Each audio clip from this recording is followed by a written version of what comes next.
பிரதமர் மோடி சைலண்டா ஒரு பிரம்மாண்ட சாதனை படைச்சிருக்காரு தெரியுமா? உலகமே ஆச்சரியமா பார்த்துட்டு இருக்கு. நம்ம பிரதமர் மோடி தொடர்ந்து 3வது முறையா பதவி ஏத்து இப்போ 11 வருஷத்துக்கும் மேலா பிரதமரா இருக்காரு. இந்திய வரலாற்றிலேயே 17 வருஷம் பிரதமரா இருந்த ஜவஹர்லால் நேருவுக்கு அடுத்தபடியா இப்போ மோடிதான் 2வது நீண்டகால பிரதமர்.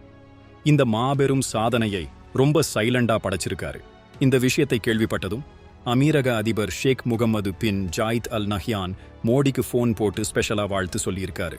அந்த ஃபோன் பேச்சில் இந்தியா அமீரகம் உறவை இன்னும் எப்படி பலப்படுத்துறதுன்னு பேசினாங்க.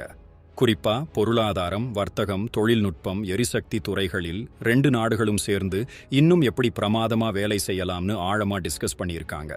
2015 மோடி அமீரகம் போனதுல இருந்து 2 நாடுகளுக்கும் இடையிலான வர்த்தகம் பல மடங்கு உயர்ந்திருக்கு. கிட்டத்தட்ட $100 பில்லியன் தாண்டி உலகத்துக்கே ஒரு உதாரணமாயிருக்காம்.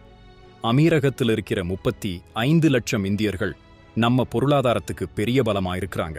மோடியோட இந்த நீண்டகால ஆட்சி இந்தியாவை உலக அரங்கில் ஒரு பவர் ஹவுஸா மாத்தியிருக்கு.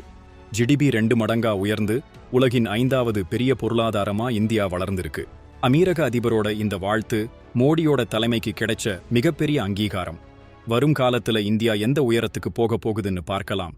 உங்க கருத்து என்ன? மறக்காம கமெண்ட் பண்ணுங்க.